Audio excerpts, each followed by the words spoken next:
Bonsoir, nous sommes le samedi 2 octobre 2021. Alors quelques petites mises au point. J'ai vu sur internet une personne qui se balade quelque part en Palestine, qui se dit pasteur, un homme blanc, et qui clame haut et fort « Jésus était noir ». Alors moi, pasteur blanc, mon maître, Jésus était noir, faisant entrer le racisme dans la théologie. Alors d'abord, Jésus est palestinien. Alors on peut supposer qu'il avait les traits d'un Palestinien. Et puis qu'il fut blanc, noir ou jaune, on s'en fout.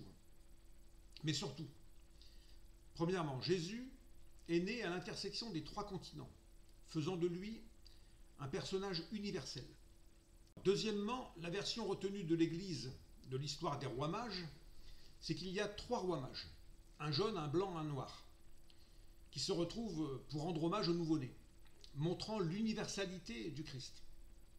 Et troisièmement, Jésus dit de lui-même qu'il est fils de l'homme, sans préciser une couleur. Alors derrière moi, il y a un crucifix avec un Jésus blanc. Ici, j'ai une représentation d'une Vierge à l'enfant en noir.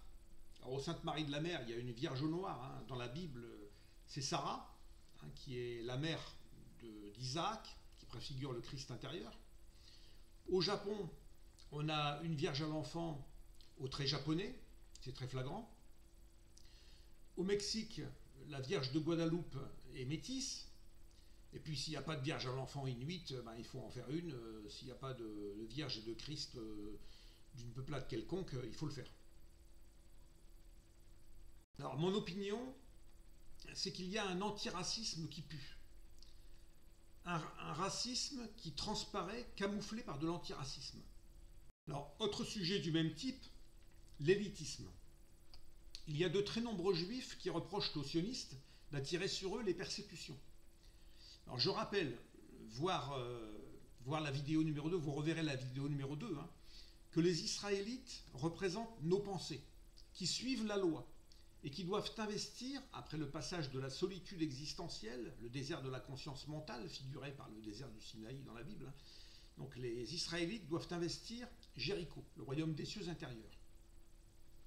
Alors tout comme la femme charnelle est Adam comme l'homme. Adam c'est l'homme et la femme, il y a une parité parfaite, une parité totale. Mais que dans les mythes, la femme représente la psyché. Dans tous les mythes du monde, la femme c'est la psyché. De la même façon, le juif c'est Adam comme n'importe qui. Mais l'Israélite, c'est la pensée qui doit investir le royaume des cieux intérieurs. Alors la Torah, c'est la théorie, l'enseignement. C'est l'encre sur le papier. C'est un petit peu plus que de l'encre sur le papier, c'est une façon de parler. Alors le christianisme, c'est le vécu. Jésus est le vivant. C'est la Torah mise en application. Alors les juifs, nos pensées intérieures, doivent rencontrer le Christ intérieur, le Sacré-Cœur rayonnant. Donc il n'y a pas d'élitisme qui tienne de la part du juif charnel ou de qui que ce soit. Tout homme, tout Adam, qu'il soit athée, shinto, taoïste, bouddhiste, hindouiste, musulman, juif, qui veut unifier le ciel et la terre, faire fondre l'ego dans l'intelligence du cœur, est un chrétien. Baptisé ou pas, qu'il le sache ou non.